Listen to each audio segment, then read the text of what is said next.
Ted Cruz, for example, a former presidential candidate, has been making plain he doesn't think tariffs are a good idea. Now, normally he's loyal to Donald Trump, but I think he's placing a marker for the future. If and when it goes wrong, he's going to present himself as the solution in 2028. You can be sure of that. Sarah Baxter, who's always very, very welcome on this programme, or any other, the director of the Marie Colvin Centre for International Reporting on the line. I think Sarah from New York City. Hello, Sarah. Yeah, hello, John. Great to have you here. I mean, so we're waiting to see whatever comes out of the meeting with Giorgia Meloni and Donald Trump. We do know that he's not going to be announcing any new trade deals this evening. That'll be coming, no doubt, before too very long. I don't know if we should read too much into that. Maybe it's just harder to announce trade deals than he might have thought, but I don't know. What do you think, Sarah? Well, I think Keir Starmer has stiff competition for role of bridge between Washington and Europe because Donald Trump clearly loves Giorgia Meloni. He practically claims credit for inventing her, even though he only met her when she was already Prime Minister of Italy. But he talks about her as if she's a protege. And he's also said, yeah, there's 100%, there's going to be a trade deal by the end of 90 days. But Wall Street is somewhat on pause while we wait to see what these trade deals look like. But everybody is feeling that the clock is ticking. And although there's expansive talk about, there's going to be a deal, where are these deals? And, as you said, John, it's not an easy thing to negotiate a trade deal. It's one thing to say, OK, we're going to slap on X% of tariffs. But if there's going to be any nuance at all, things start to get sticky. Yeah. And, that's where I think Donald Trump doesn't want to do the spade work. He just wants to have the victory. And the pressure doesn't just cut one way, does it, Sarah? I mean, the countries who've been hit by these tariffs, obviously really keen to get some sort of deal to get out from under these tariffs. But equally, Donald Trump has been under a good deal of pressure himself. I mean, the markets all over the place. Inside his own party, maybe more privately than publicly, there's pressure. The lobbyists, industry, the captains of industry, traditional supporters of the Republican Party, they don't like these tariffs and what it's doing to the economy and to the markets. And Donald Trump, well, being Donald Trump on any given day, wants to show wins. He wants deals to get over the line. And those he's doing deals with, they know that too, Sarah, don't they? Yeah, well, it gives them some bargaining power. As you say, Donald Trump has a lot more internal opposition to what's going on than he wants to admit. And at times that opposition has spilled out into the open, as we've seen between Elon Musk and Howard Lutnick. And, the fact is that also there are some sort of sharks circling in the water. So Ted Cruz, for example, a former presidential candidate, has been making plain he doesn't think tariffs are a good idea. Now, normally he's loyal to Donald Trump, but I think he's placing a marker for the future. If and when it goes wrong, he's going to present himself as the solution in 2028. You can be sure of that. So yes, there is pressure on Donald Trump, and he is feeling it. He is lashing out. He lashed out just now against Jay Powell, the leader of the Federal Reserve, saying that the sooner he can be terminated, the better, because Jay Powell, is a very authoritative figure, is warning about stagflation in America, combination low growth, high inflation, and that's the worst of all worlds. Yeah, well, that is the president getting really impatient. I wanted to see more and quicker cuts in interest rates, but the chair of the Fed thinks, look, I'm just not going to do that, Rachel.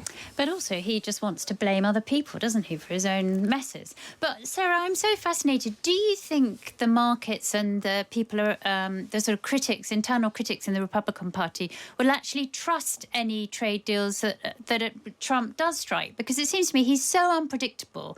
He's slapped tariffs on. He could slap them off. He can slap them on again. And even if there is a deal, will business actually trust that he's going to stick to it, or that he will be consistent? I'm going to hold that thought there for just a moment, because I want to cut now live to the White House, where we're hearing from Donald Trump and Giorgia Meloni now. Let's go to the White House. The way he did it came out rather scattergun in answer to questions. There were one or two points to pick up on. No trade deals with Europe or anyone else to announce this evening, but maybe some movement on that. Scott Bessent, the Treasury Secretary, sounded at least positive about some movement in the near future, but nothing tonight. But there would be said Donald Trump, a deal with Ukraine to announce in this coming Thursday next, with Ukraine on the exploitation of minerals in Ukraine. He said they do have a deal. We'll see the final shape of that deal. It's been described as larcenous in the past. We'll see what it's like. And also Iran, the president telling us that he's in no rush, frankly, to bomb Iran. Those talks, he said, were going on. He thought Iran was keen to avoid that attack as well, you might imagine. But the talks go on. The president under pressure and has been from Israel to take strong action of that kind against Iran. President not so keen to get into that. Maybe that's something to do with the pressure he's on so many other fronts. Sarah Baxter listening to all of that. So it's really on so many different fronts, the president keeping us all in suspense. Yeah, there's one extra thing I'm going to throw into that. He was very, very negative about Jay Powell, the chairman of the Fed, and said he could be gone very soon. We'll see about that, but I can say the markets will not like that. I do think, though, there appears to be quite an imminent ceasefire deal in Ukraine, if, of course, Russia is willing to abide by that, which so far they're not. Well, indeed. I mean that is really quite a big if, isn't it, for Vladimir Putin to come to the table and say he's going to agree to a ceasefire deal. Earlier, America was saying that could be tied in with the promise of business deals between Russia and the United States. I can think of quite a few European leaders who would have something also to say about that. President still holding his line. President still under pressure on that front as well. Meanwhile, they're talking in Paris. And as I say, Rachel, the rest of us are kept waiting. The other thing I thought was interesting was how Meloni, obviously she was there as Italian Prime Minister and she did talk up her country, but she very much also was speaking on behalf of the EU and trying to act as that sort of bridge, as Sarah referred to. And I thought she talked about, strengthening the West as a whole. And that is obviously the line they're trying to push with Trump, to try and stabilise things. There was so much disruption on so many fronts.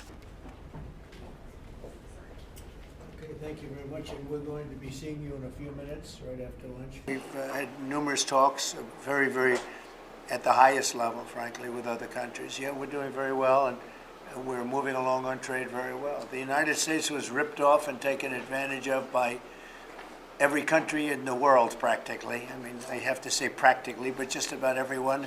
That's not going to happen anymore, but we're going to make fair deals. Mr. President Trump, given talks with Japan and Italy this week, do you expect to announce an initial trade deal with any of these countries by next week? At a certain point, yeah. We're in no rush. We're in no rush. You have to understand we're getting right now 25% on cars. We're moving along very nicely, and we're going to end up with a baseline of a substantial number, which we never got anything. The United States never got anything.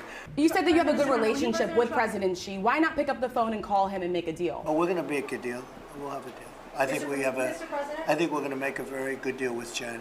Do you plan to reach out to him and call him? I think that you will see we'll make a very good deal with China. Mr. President Trump. Are they still on the table if you cannot make a deal? I'm sure we can make a deal, and I'm here to help on that. I cannot deal in the name of the European Union. My goal would be invite President Trump to pay an official visit to Italy and understand if there's a possibility when he comes to organize also such a meeting with Europe. I think the best way is that we simply speak frankly about the needs that every one of us has. Somebody calls me such a Western nationalism. I don't know if it is the right word, but I'm sure that together we are stronger. And I have to find a way. I'm here to find the best way to make us both stronger on the two shores of the Atlantic. With Europe, do you think? Well, I do like her very much. I think she's a great prime minister. I think she's doing a fantastic job in Italy. In a couple of minutes, we'll be right there in the Oval Office. Thank you very much. Thank you, Mr. President. Thank you. Thank you, Prime Minister.